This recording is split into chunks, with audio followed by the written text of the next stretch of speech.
Hello, everyone. Welcome to our April installment of the ACA Dialogue. This month, we are discussing living archives and building equity and capacity through Indigenous knowledge. We have amazing panelists for this month that we would like, to go into conversation with and have this amazing discussion with. And we're hoping that you're going to be very engaging because these are very amazing people with, amazing expertise, skills, and knowledge in today's topic of Indigenous knowledge. And we should treat them accordingly as living archives. Okay, let me just quickly share my screen so that we can see who we are talking with today. So first up, we have Benedette Mutien from South Africa. Benedette is a research fellow in the Office of International Affairs at the University of Free State. She has worked in academia, civil society, and government in South Africa and abroad. She is an accomplished facilitator, researcher, and poet who designs, implements, and evaluates projects for diverse institutions locally and internationally. She has over 200 publications and conference presentations, with several translated from English into at least 17 other languages. She was the first Fulbright Army Beale Fellow at Stanford University and holds postgraduate degrees in political science from the Universities of Cape Town and Stellenbosch. Among others, she serves on the International Advisory Board of the International Journal of Human Security, as well as the International Institute on Peace Education.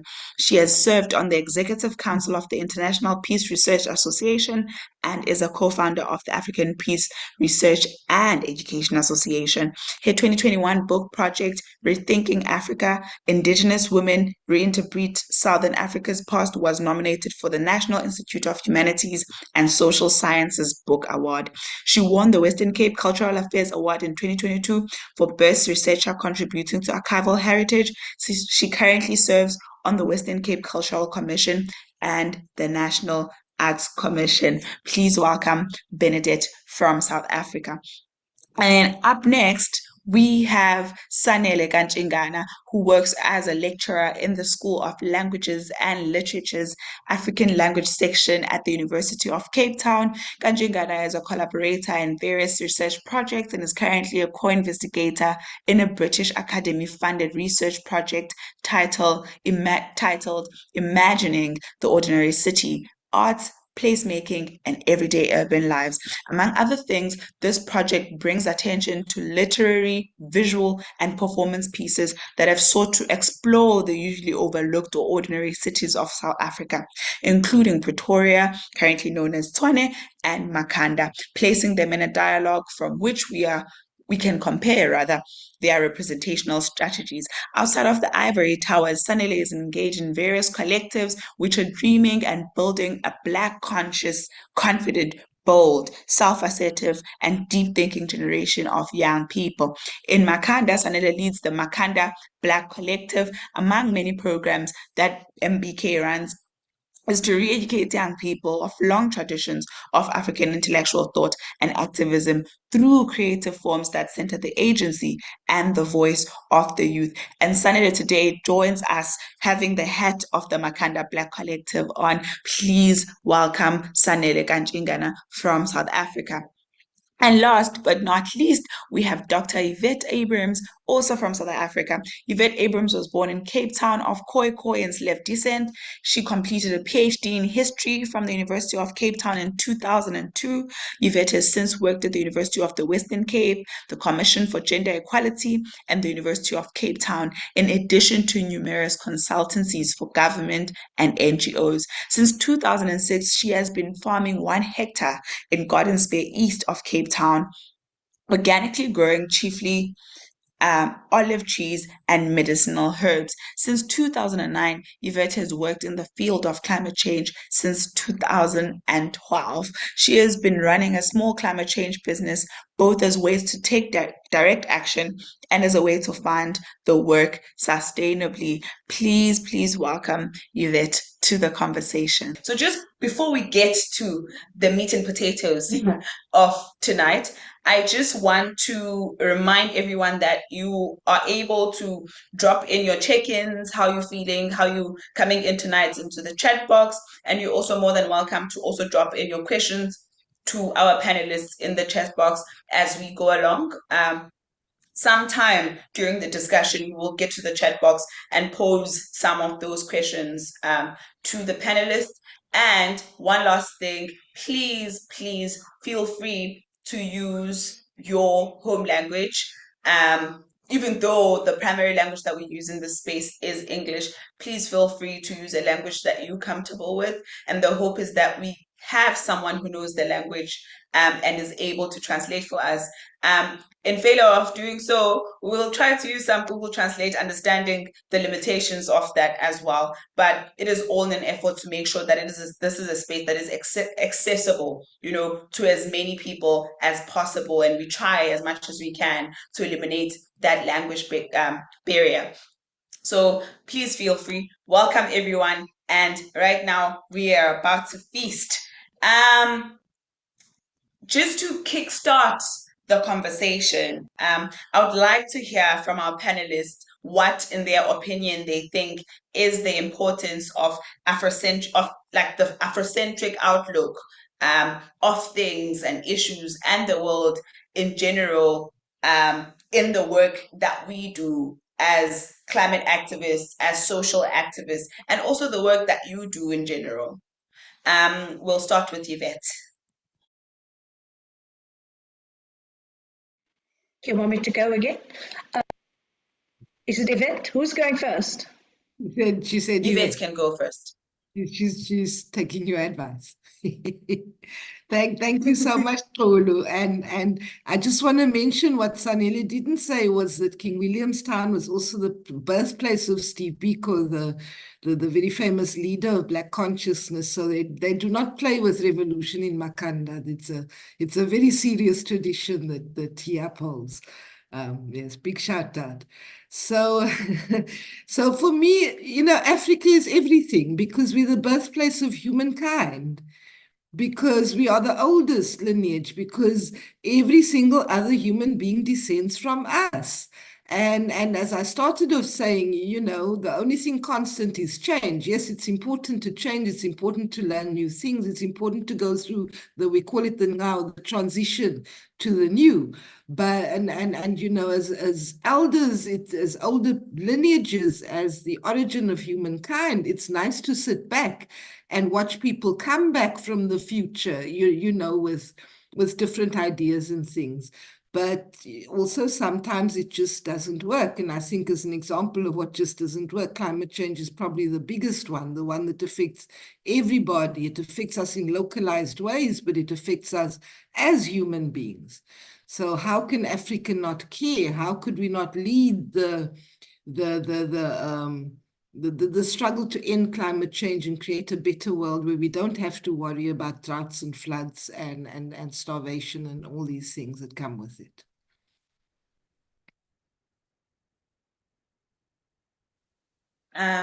Benedette, what, in your opinion, is the importance of having an Afrocentric outlook? I really enjoyed the contributions of my two co-panelists, and I was fascinated by Yvette's input now, which is very different to what I would have imagined, having known her for some decades since my youth. But so let me do always a different take, and I want to speak about, when we speak of Afrocentric, yes, indeed, it's the origins of humankind, etc. But I want to emphasize that diversities have been a fact of life since time began. And even when we look at prehistoric, what some people call hominids or hominins, they co-created, they interbred, as some would say, Homo sapien, Neanderthal, Denisovan, etc. There was no Darwinian hierarchy of species going from ape to like a white man standing upright during Victorian times. So there's always been genetic mingling, Africa being the second largest and second most populous continent after Asia. We have 1.5 billion people or so, some 50 recognized states, over 3,000 languages and so on. So we are an extremely diverse continent and diverse space.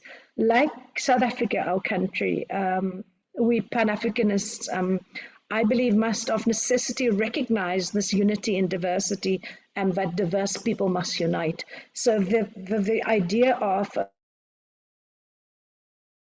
monolingual, having one language, one discourse, one narrative, all of that is a fallacy. It's not true, because in reality, going back to the beginnings of time, we have always been diverse. We remain extraordinarily diverse. We like this dish called biryani we make with rice, lentils, spices, and all and all. And there is no pure ethnicity. Indeed, there is no pure language, because arguably the origins of all language derive from the San in the Kalahari, which in of itself straddles, the Kalahari straddles 6 southern African countries. So we're all these spices, and we have commingled since at least prehistoric times. And within this, we want to then say basta with all this colonial divide and rule and all this individualism and all this competitiveness between and among people, and that we should be coming together, working together, and only when we do that can we effect the transformation that we need, be it climate change, system change, intersectional change, because we need to change our worldviews and the practices in order to make any difference in the world at all. So these are some of my early thoughts to begin with in defining my notion of Afrocentrism, and I will expand some more as we go along. Thank you very much. Thank you so much. Sanele.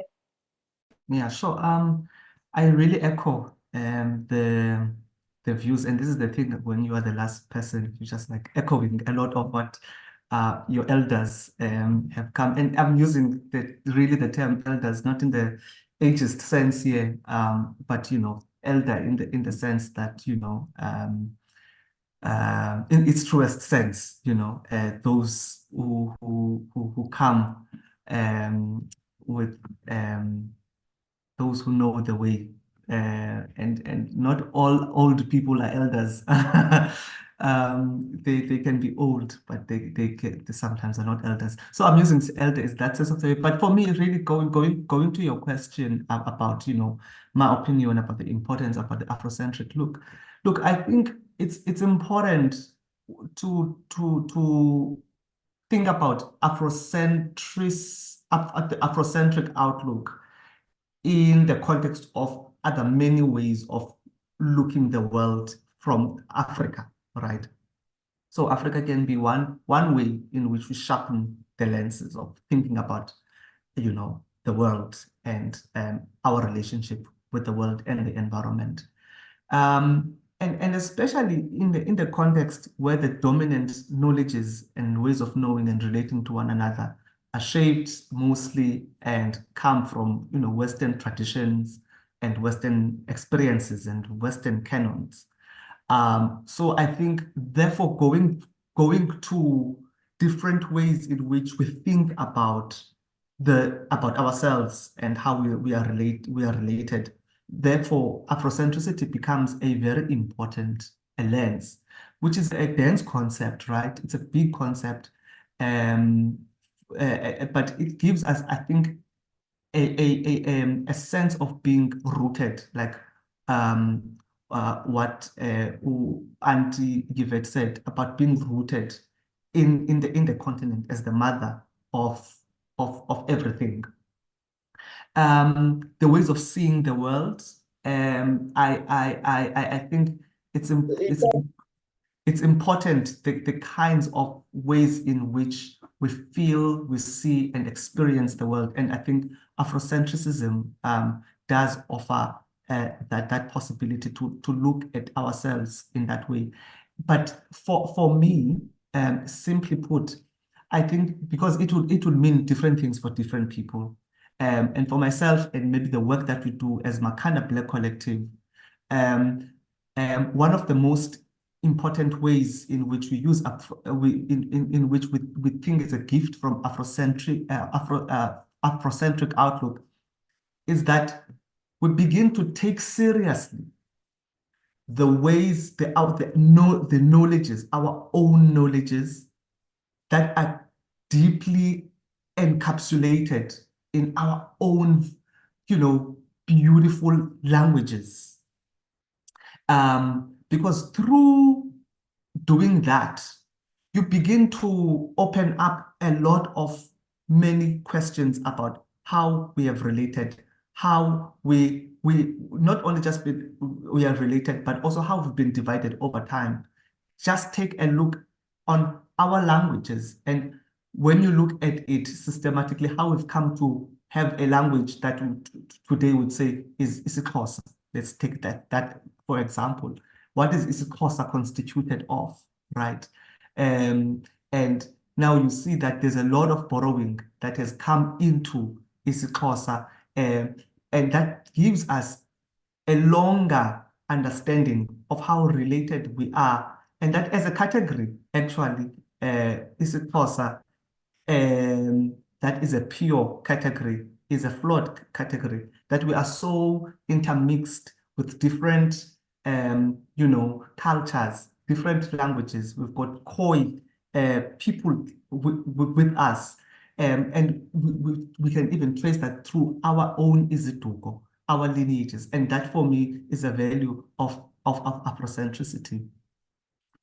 So for me, I think when you begin to have a deep knowledge of self, then you are able then to engage the world from a base of understanding that we are people who are not just people who come with simple histories. We are complex. We have gone through all of these experiences to be where we are today, and therefore we don't take for granted everything that we are getting, right?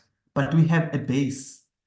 And the last point is that when you do not have the base, sometimes you can feel that what in the context of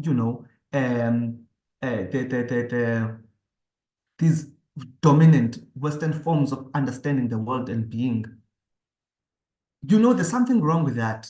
But where does your critique actually come from when you do not have a base? So you can just say, oh, it's problematic. I don't want it. It's problematic in these ways. But then what kind of knowledges then do you pick up and then you level as a critique to and to engage some of the problematicness of the ways in which we have been told how we relate to the environment, which is creating the climate crisis that we're facing today, as an example. So for me, I think it starts with the self, and the self is so deep. It goes not just before white people came. It comes before we have had a longer history before white people came into the continent. So we need to understand those knowledges, but as not as simple knowledges, but as very complicated knowledges that we need to invest on understanding into ourselves. But also, it means I have to learn the other languages, right? Because I can speak, most of us, we're like, oh, I can speak isiXhosa, I understand isiXhosa, but we have civilizations that happened in Mapungubwe there. If you are so invested in these histories, maybe we should even go beyond and say we need to actually learn Chivenda and understand those kinds of languages, and as they actually not just vehicles of communications, but vehicles of communicating knowledges of people and philosophies of people. So that is the big point for us, is a deep understanding of self.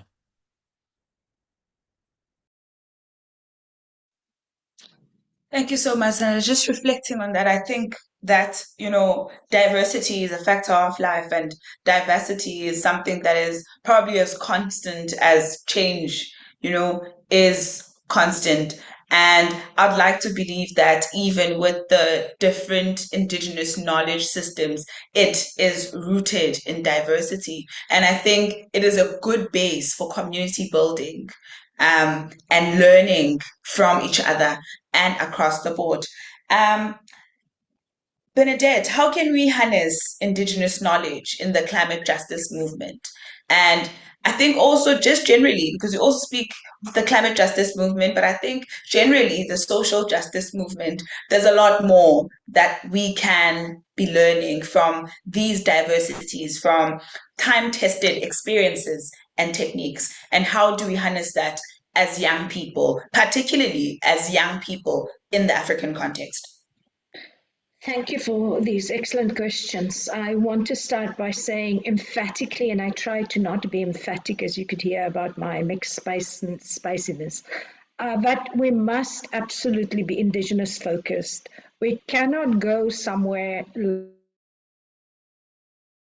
like I can't go from Cape Town to Zambia and just, stick my flag in the space and say, hey, y'all, come here and listen to me. I must go with respect to Zambia and their invitation, etc. So we do need to be very deeply respectful, very deeply conscientized, and we must be focused on the Indigenous, the local.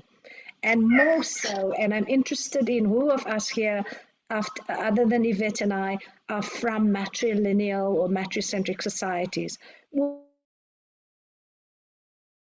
Women need to be brought back into the center of our society. And this is what we need as a minimum for ethical legitimacy of any work that we do, and indeed for the effectiveness of the work that we do. We get so many studies being done by these think tanks, well paid, billions of dollars worth of funds going to the think tanks to show that when you give basic income grants or funding to women, that it improves the family, it improves the community, etc. So indeed, notwithstanding all these very important research papers being produced constantly showing that we need to invest in women, we need to bring women back to the center of a society where they belong, where we belong. Right now, it disconcerts me. It's 2024. I was a child activist against apartheid. And indeed, they threw me in prison and did horrible things to me when I was only a skinny little girl. But to this day, 2024, 30 years after the end of apartheid, funds and other resources, indeed discourses, are still largely controlled by white academics. This disturbs me greatly. White young men are running around, UCT PhD students, for example, they're running around with mega funds around the Kalahari, researching our San people, re-traumatizing all of us with both their intellectual and their spiritual poverty, because they don't understand what they're doing, they don't know what they're doing, they interpret everything weirdly, and then they publish this and think they're very clever. Literally, these people are mining us, and mining here is a euphemism. So extractives by their very nature are part of the colonial and the colonizing paradigms.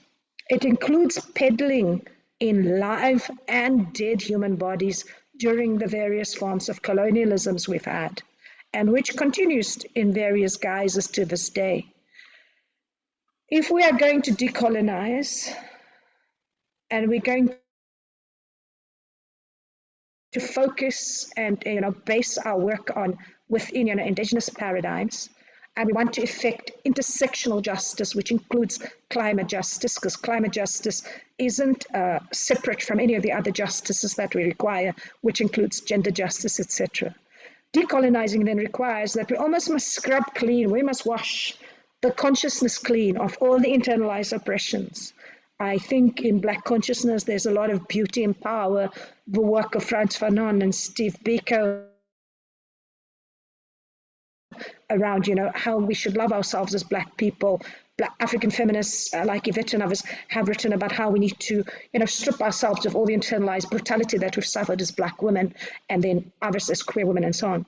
We also need to confront the prevailing narcissisms of individualisms, the kind of instant gratification of the internet, the social media that we engage in, even the whole dating paradigms, how we make relationships with one another, the hookups and all that. And I'm not judging generationally. I'm just saying, is there soul? Is there meaning in what we do, or is it just instant gratification, that click, like, part, whatever? So when we know, like this Ubuntu, which is the concept we use across Africa and in many indigenous cultures, we are because we care, because we belong. We will indeed overcome because we unite. And we'll only do this if we ground our work for climate and other intersectional justices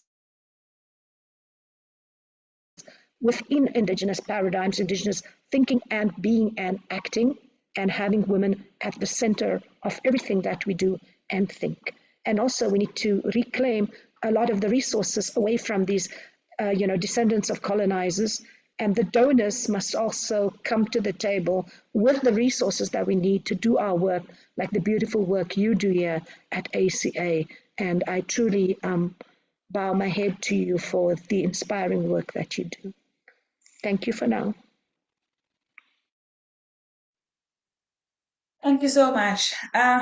Oh, that was quite a lot. It almost seems like there is a concentrated effort to like constantly take and take and take and take and take. Um, and this brings me to my next question, Yvette. In the face of all this over extractivism of, it's almost like the gold rush again, for everything that African indigenous people have, there's this concerted effort to constantly take and take and take and take and take. How do we then, draw connections and in a sense, try to work with so-called, formal education and other so-called formal, knowledge systems in bringing that together with indigenous knowledge systems and say, this is us actively trying to do something about social justice issues. Thank you, Polu. I first of all wanted to say I totally agree with you that that there is unity in diversity. I mean, as you know, that's the Khoi Khoi Gawab motto as it's the national motto, but it's in Khoi Khoi Gawab. And I think one models that on a stable ecosystem. A stable ecosystem is a diverse ecosystem. As each individual species evolves and adapts and gets better and more beautiful at what it does, so the ecosystem as a whole is stable. So I don't think that whereas these other ecosystems that have been created through settler colonialism are narrow, they depend on very few species. The conditions for these systems to thrive are actually quite specific, and the minute any one of those conditions don't apply, the system itself collapses, and that's what I think is happening. I agree with Bernie too, that Ubuntu, that same idea that we can all be different, but what we share is values. We share African values around humanity, around giving, around sharing, around being compassionate. And to think of our culture and our history as a resource. And by this, I mean that as you're sitting here, you know that your people, they've survived the slave trade, they've survived colonialism, they've survived the segregation, they've survived apartheid, they've survived the post-apartheid period, and we're all still here. And so, when I get discouraged about climate change because the problem seems so big and I feel so small, I remind myself of that. I tell myself, well, if you think that a very, very small person doesn't have power, then just think of a mosquito in a dark room at night. All it takes is one mosquito to keep you up all night. And so I devote myself to being the mosquito of the system.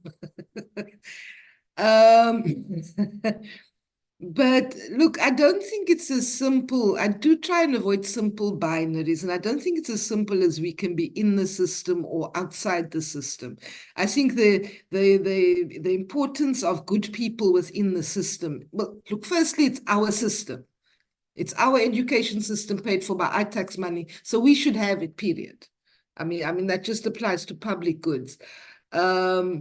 But all the more when you're on the inside of those systems, you always know that one person, that one teacher, that one mentor, that person that cared, that demonstrated the African value of Ubuntu even in the worst conditions. So we have to do that. But I do also think we need to think of Africa as a resource with which to build outside the system. And the reason why I say that is because of its own illogicality, because of its own insanity, because of its own failures to adhere to values of Ubuntu. The system is collapsing in on itself. So that idea that our parents raised us with get an education, get a good government job, sit behind a yes, we still have to get an education. And the answer to either or is both. We need an education within the system and outside the system. But in this period when dams are collapsing, when hitting 56 degrees centigrade in the Pakistani desert, I mean, let's face it, thinking that we're going to go into the system and milk it for money is also it's for my generation, maybe we're the wealthiest generation in the history of humankind because of all the carbon that we have burnt and all the fossil fuels. But we're now reaching a limit where these things are giving out. So your generation will definitely have to think of wealth, of abundance, of Ubuntu in very, very different ways. And the only way to build that alternative is to build that alternative, right? I like to plant a tree, a cabbage, where there wasn't a cabbage before. To me, that is real wealth. To me, that adds to the world's stock of abundance rather than this, I go into the system when I'm asked, like UCT called me in 2022 and said, please come help us out. I did. I don't mind. I try to be the good person within the system. But when that's not happening, I'm quite happy to build outside the system because I really think that is the future. And the way we'll figure out how to build that is that same survival skills that brought us through this very traumatic and painful history that we've survived. Here we are. We're clean, we're healthy, we're well-fed, and we're educating ourselves. Beautiful. Just keep going.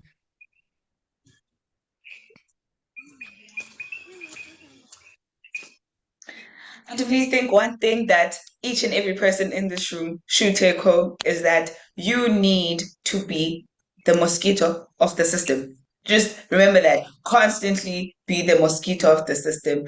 Constantly be problematizing problems, within the system because we are constantly speaking of, system changes and how the system needs to be uprooted and all of that. And that comes with a lot of work and very tiring work that needs dedication, So it is important to know that in also being, a mosquito in the system, you need to build community and have community around you, and that kind of support. Sanele, how do we, use Indigenous knowledge to break the barriers of inequality? South Africa, for example, is one of the most unequal countries. The city of Cape Town is one of the most unequal cities in the whole world. And we know that is a direct result of colonization and the apartheid regime. And there are efforts, at least from our side, as social activists, to try and address those issues of inequality. But what sort of role does Indigenous knowledge play in addressing and breaking those barriers of inequality?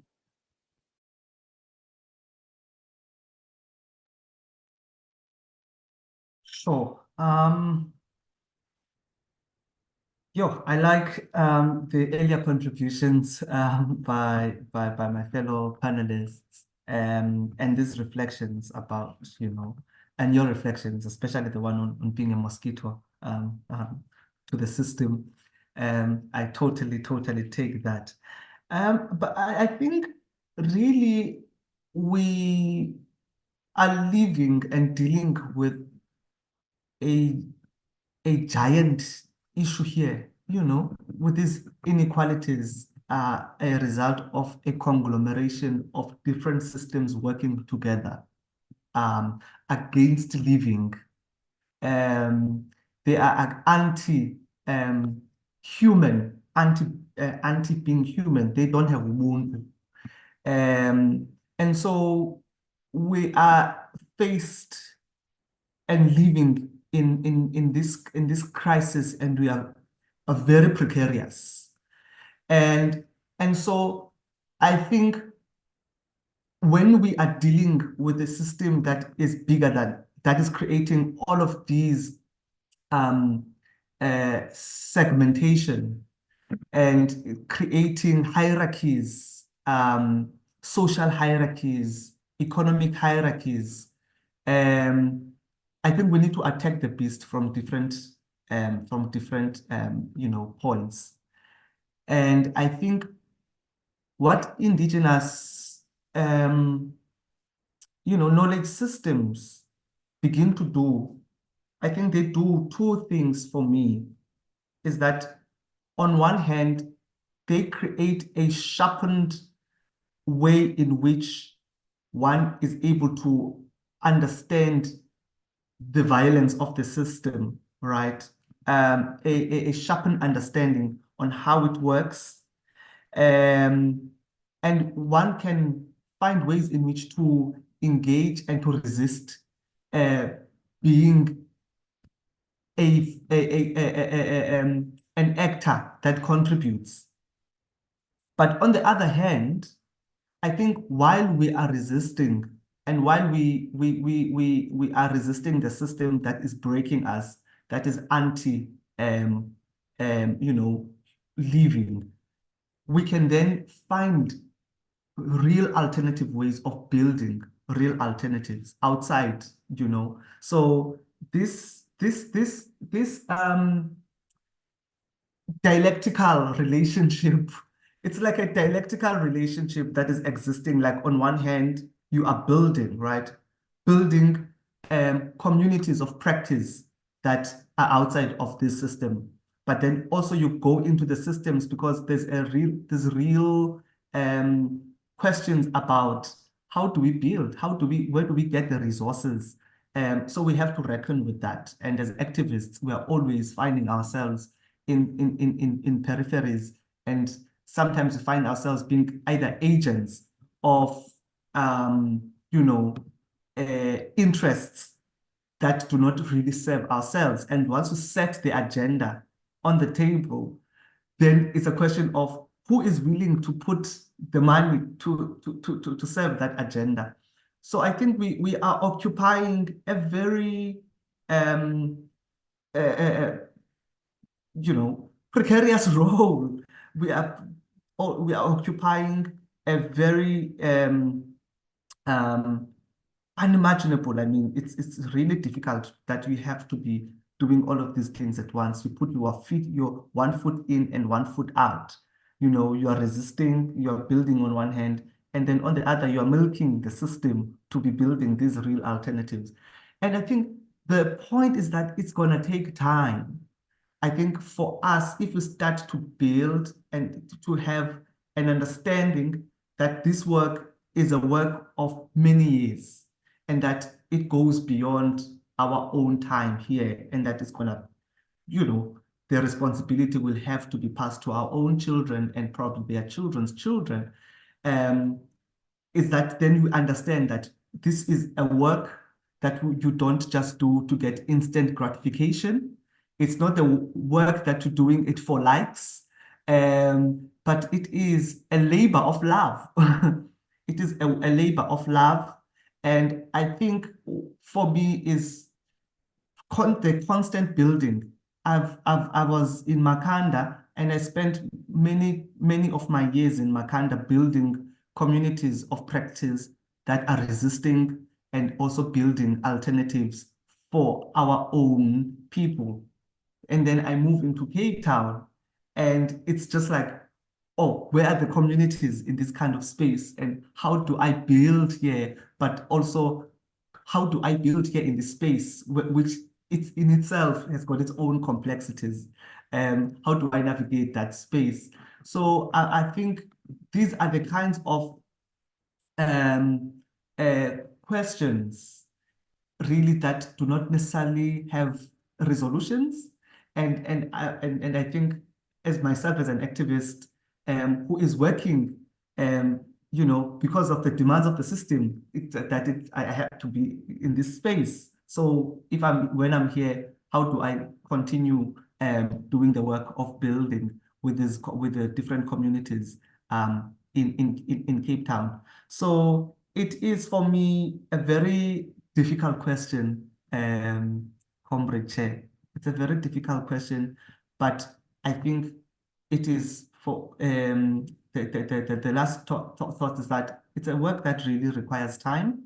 We have to actually come to terms with that reality, and that we have to build, but in the building, we would have to be very clear that we do not retreat into the demands of the system. So it's the building work, it's the resisting, it's the critiquing. We're doing it simultaneously, all at once. But we're not doing it by ourselves. We have to do it with critical communities of resistance.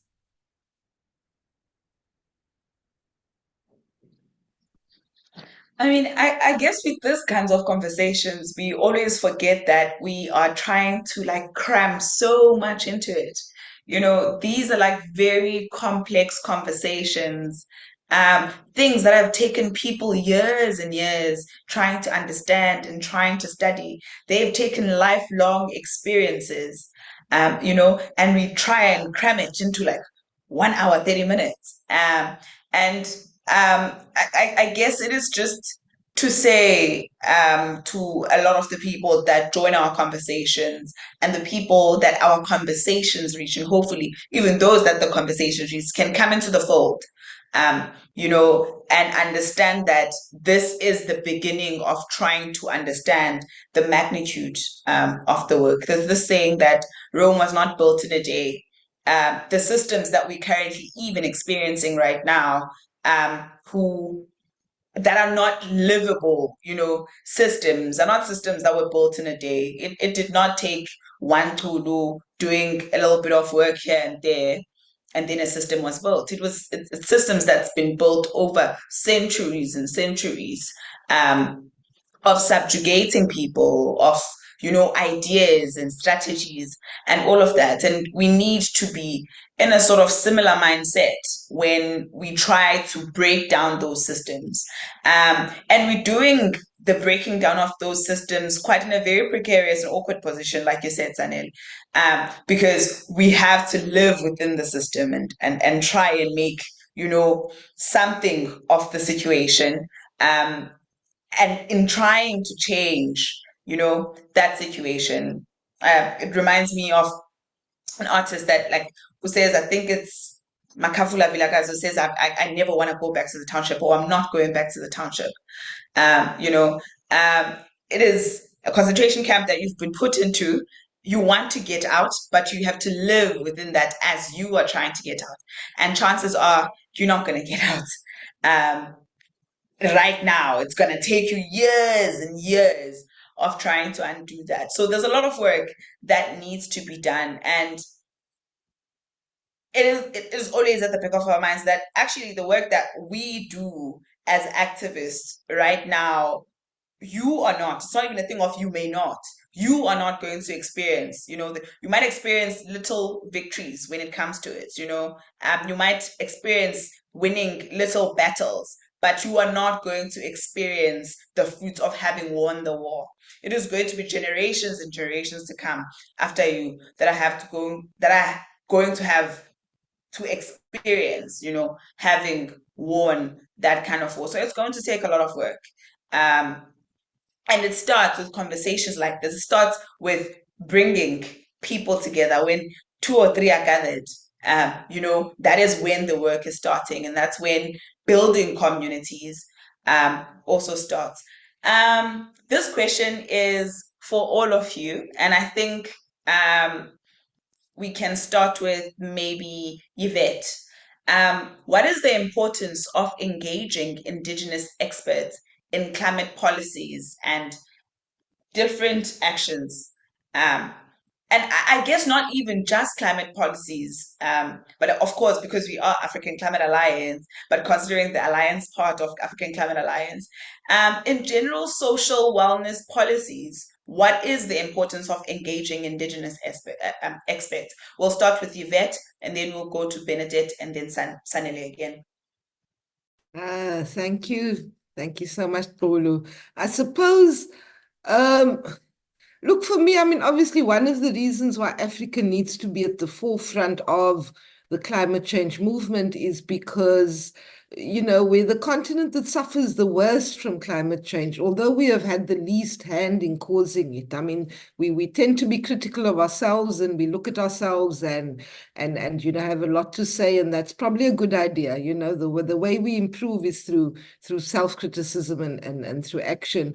But the bottom line is that somehow we stayed true enough to our ways to be the continent that has contributed the least to climate change, but we are the continent that suffers the worst. I mean, as you can see, not just in terms of the absolute increase in temperature, but the extreme weather and the fact that we have minerals. I can't remember which one it is. Some younger person must remind me, but there's some mineral of which we have 40% of the world's supply, and it's needed in the production of photovoltaic panels, so there's all this backward and forward linkages, but it's no wonder that everybody and his mother is coming to us wanting to talk about climate change, because we also hold the answer to it. And I think the answer to it is in Bernie's right when she says so much of climate change is local. Yes, and of course in Zambia, I mean, if you put Africa together and you look at the key minerals, Congo, cell phones, I mean, we need to be careful that we don't promise all of this away and then there's nothing left for our grandchildren. Much though we love the climate change funding, it's important to look at where are there conditionalities around it but not to get distracted. No. Let me stick to my main point.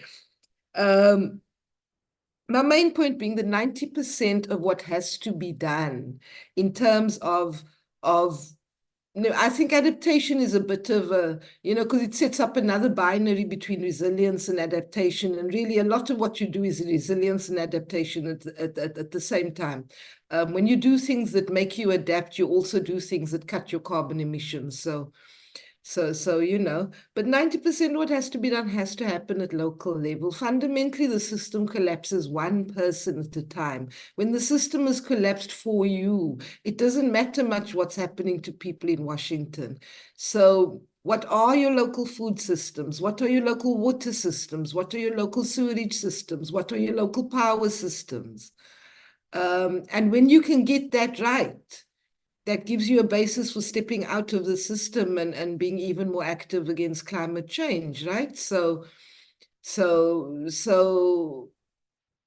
there's a way. What's global matters, but you will discover with time it doesn't matter nearly as much as what's going on at a local level.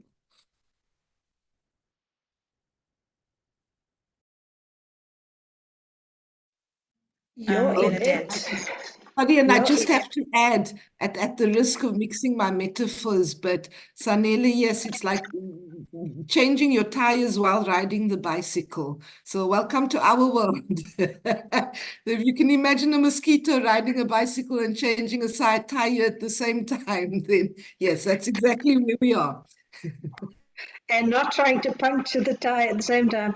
Yvette, that closure of yours has gobsmacked me so much. It's very deep, very powerful. In relation to, when you said what's happening out there in the great big world may not matter as much as, what's happening here to me in my little hut. In my little hut, do I have food to eat?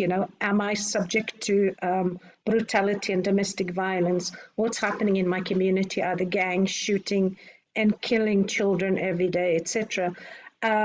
So I'd say yes, and I'd say both and rather than either or, because what happens in the world impacts on me, and what happens locally impacts on the international. Just recently, if it wasn't last night or the day before, I was reading international news apps. It would be Reuters or some such. And there was an article, and hence I posted there about Zambia's minerals, and they named the 3 most important minerals for the tech industry in Zambia. And they were saying things like they were discussing notions of democracy And now we can think back, if we can think back in terms of cycles of history, not as in 5 or 10 years even, but hundreds of years, but let's just do decades. In the 70s, Latin American, even here with Patrice Lumumba, the CIA's extreme actions against people's democracies in the world and even in Africa, like the murder of Patrice Lumumba and others, very progressive leaders. So for access to these minerals, when our own leaders themselves, for their own personal benefit, don't sell us out for these minerals. So indeed, the local and the global, the individual and the collective are deeply intertwined. And so we're talking about climate change on planet Earth. And then we have the likes these phallic rocket men like Elon Musk talking about colonizing Mars. He's not saying, I want to visit Mars. I want to see if there are Martians there. Will they let me in and give me tea with milk or not? He's talking about colonizing Mars in his phallic rocket, in that very imperialist discourse. And so the entire surface around the surface, the entire atmosphere around the planet is completely polluted with tech waste. And we don't know how far this stretches, and it is hazardous, like the waste in the oceans are hazardous to shipping. So our planet here, where we're growing root vegetables and other lovely things, and conserving our water and recycling, upcycling, all kinds of cycling, like fleas on a bicycle, we must simultaneously be cognizant of what is beyond this planet and our responsibility towards the cosmos at large as well. And then for me, to close, is the idea of the interconnectivity is like the synapses that fire your neurons, your nerve cells, and that your nerve cells cannot function one against the other, but that they're deeply connected to one another. And so that the synapses are the ones that connect them. And we are all like that. We are like synapses, Yvette, Sanele, I, Lorna, everybody. We are all connected to one another, and we flow into one another, like when you throw different dyes into water. And we are very, very much interdependent, so the planet is so simultaneously connected to the cosmos, and we have an equal responsibility towards that cosmos to protect it as much as we do the planet we have here, like I do around my little hut in which I live and the community to which I belong, which includes your African Climate Alliance. Thank you so much. Sanele, you can go.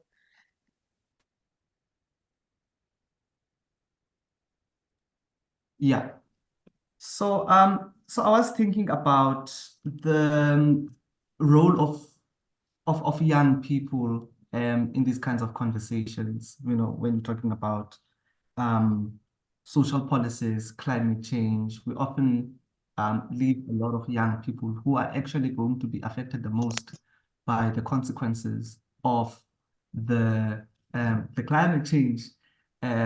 So I think one of my serious concerns is that young people should be really entrenched in these kinds of conversations and should actually not just be part of the conversation, but they should be leading the conversation. But it's not only just young people alone, for me, I like this notion of intergenerational, learning where all the elders, because we have now come into live in the world of binaries where there's elders doing their own thing, there's children. But if actually we go back to this very notion of Afrocentricity, you look at the world that is constituted by Africans as world that is inclusive, well-rounded, without segmenting and disconnecting the everyday practices of living and being.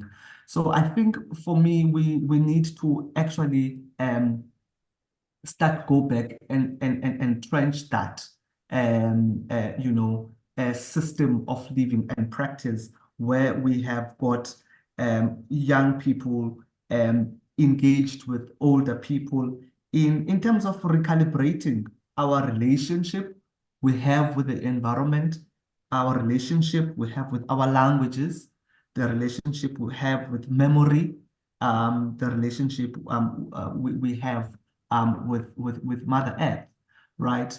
And we have got to do these things, and they will give us critical coordinates from one for how we can conceive, the vectors for ecological and economic justice and dignity in the global south.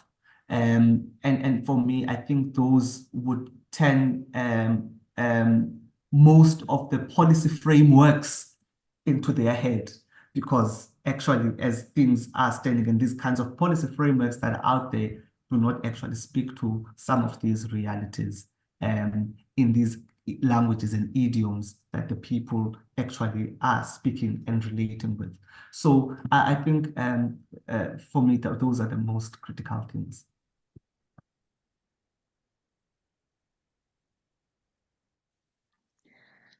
Thank you so much. As we are coming to the top of the hour in about 10 minutes, I would like to encourage, the participants in the panel discussion to please pose any questions they may have for the panel on the chat box, as the session will be drawing to a close soon. Just before I get to your closing remarks, because we have you for a very limited time, um, just as you think of your closing remarks and as you talking to us in closing and encouraging us as young people, um, could you please be thinking maybe in terms of how can we ensure that knowledge from older generation or like people who are living archives is kept alive and is passed on from generation to generation, even when they have, transitioned into being ancestors, but also just thinking of building capacities for our communities, because I very much love the fact that all of you have been speaking to the fact that this is a communal thing. It is about community. It must be spoken of at a very local level before we can then start saying, but what are we doing globally? What are we doing nationally? It must first come from the people locally and then filter into what is happening around us. So let me actually start with you, Sanel. I'm so sorry because you've just spoken. So I'm hoping you have gotten a sip of water in. Um, just your closing, remarks and your closing thoughts.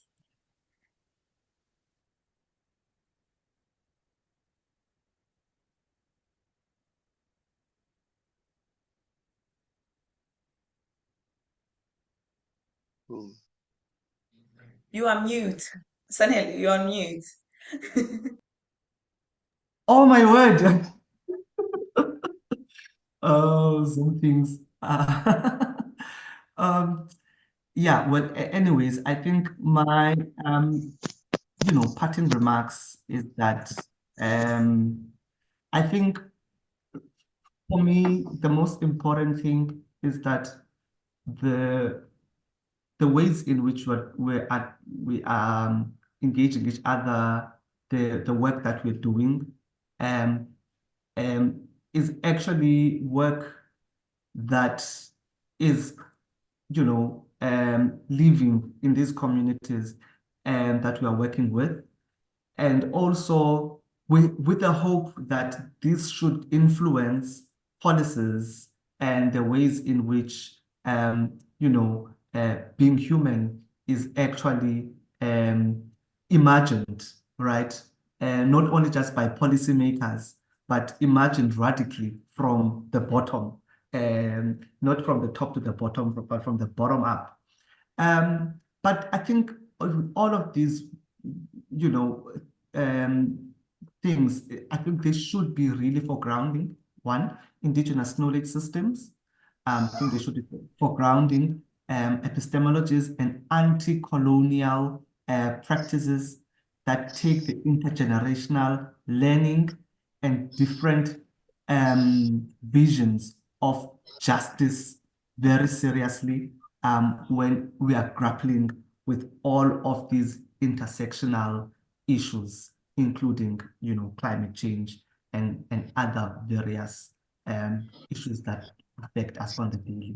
So those would be my parting words. And just to say thank you so much for these thought-provoking questions, and also from my fellow panelists. I've just been taking lots of notes and learning a lot from you. So, Diambulel, I thank you so much. Thank you so much, Sanele. We can have you, Benedette, and then we'll close with Yvette. Thank you so much. It's been a privilege to be with you today. I'm truly inspired. So to follow on from Sanele's wisdoms, to speak with older, younger, multi-generational people. We have multi-generational discussions. You must record your stories, remembering that families and communities are multi-generational, or at least mine is. And so our movement should reflect that community and those families, that these are multi-generational. So we all come from somewhere. Our knowledge comes from others. We are seeds sprouted from ancient trees. My knowledge is our knowledge and vice versa. I don't know anything except what I have been taught. So my knowledge comes from somewhere and belongs somewhere. And like those synapses are deeply connected to each one of you. The ethics, justice, and compassion principles should be the foundations of our decolonizing actions. No matter how dispirited or angry we are, we must root our actions in those principles of compassion, justice, ethics. And in conclusion, we must have optimism. Young people, old people, medium people, we must have optimism. Change can and does happen even in one lifetime. If you look at the end of apartheid, that happened when I was young in 1990, skinny and young and ranty and cheeky. That was the end of apartheid. It was something so epic and unimaginable when it happened. Now, 30 years later, we just take it for granted. But something as epic as apartheid can end. We hope that Zionism too will end soon, and that indeed in my lifetime we will end patriarchy, in which case we will have intersectional justices, which will include climate justices. So don't lose heart, don't lose faith. Just remember things that have changed in a lifetime, and that we can make those critical changes now as we carry on day by day, minute by minute, year by year. And there is hope. Just don't lose hope. And lots of love and solidarity to everyone.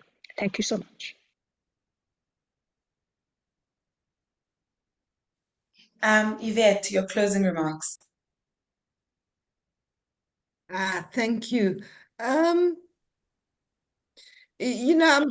me, I'm aware of the status of being an elder in the post-COVID era, in the sense that I'm becoming more and more an endangered species. I mean, after any global pandemic, simply to have people over 60 is a rarity. And so we spread ourselves too thin sometimes, Bernie and I and our generation, but I kind of feel a need to try and be present because there are just so few elders left. What sustains me and what comforts me, well, two things, the first, that as a traditional healer, for me, it's very natural to think of time and to connect to society as I am here to do the work that the previous generations prepared for me, and I'm doing it so that the generations can come after me, will live a better life. There's a continuity of generations. And of course, the feeling that I don't just have to depend on myself. There's God and the ancestors, however you understand God, even that we are God, that everything that exists is God. And so to connect to that God spirit in everyone and to remember the days when that was a norm. Now with this new thing, with this wave, we have to change the world, but remember that Africa is the continent where at one point this was how we lived. It wasn't a thing, it was normality. It was like water to a fish. and to, as far as possible, try and bring back that feeling in our everyday interactions. Yes, spend as much time with your elders as you can. Go visit your grandmothers, go visit your parents if you still have, and treasure them, because they are indeed living archives. But also be very kind to yourself, because, like I say, unfortunately, because we first had HIV with over 1 million HIV/AIDS orphans, and then we had a global pandemic, and now with the increasing death rate in climate change, you are a generation that's having to grow up very, very quickly. And you're having to be elders to the ones that come after you at a very young age. So I feel that. I mean, we had challenges that you don't have. Trust me, apartheid sucked piles. You don't want to know how bad it was. And Bernie's absolutely right when she talks about it actually does get better. But you need a 20, 30, 40-year perspective to see that. And of course, at this point, 20, 30, 40, it's your entire life. But please rest assured, it does get better. And one of the big reasons why it gets better, the thing that always brings me joy, is these days the climate change movement is you. It's young people like you, Sanele, and you, Trule, and everybody else that's in this meeting.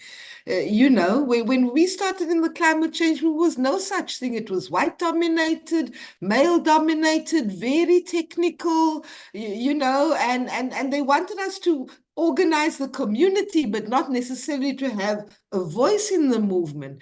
Whereas today it's totally different. The movement is you people. And to me, that gives me such joy and comfort, because when we have the youth, we have the future.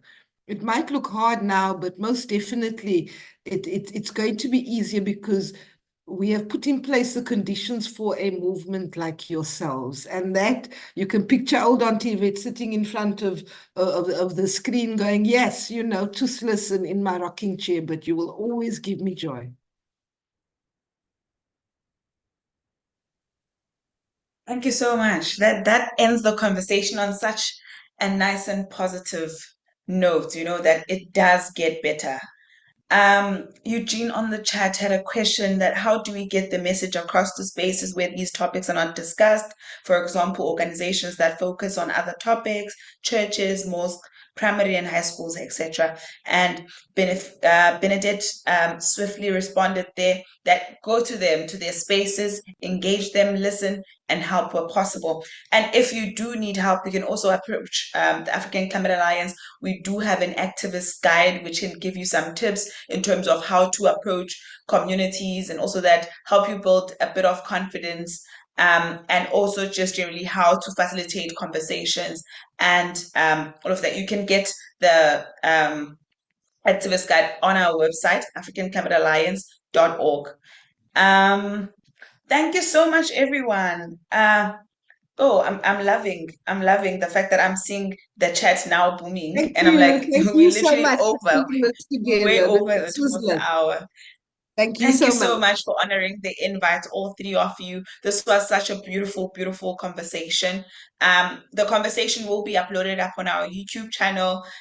In order for participants to be able to claim their data, you will get an email tomorrow from the Education African Climate Alliance.org or team in African Alliance at africanclimatealliance.org email, and you will get the link in order for you to be able to claim your data. And we try and make the space as accessible as possible. We did mention on Monday that because this is a resource that is very scarce, we try and make sure that it is on a rotational basis. So if you got data on Monday for the Back to Basics, we will try and prioritize those that have not gotten data on Monday and make sure that they get for the dialogue. But other than that, thank you so much for joining us, everyone. And would like to send love, and solidarity to people in Kenya who are affected by the floods, and people in Kenya and in Tanzania who are affected by the cyclones. If there is any of you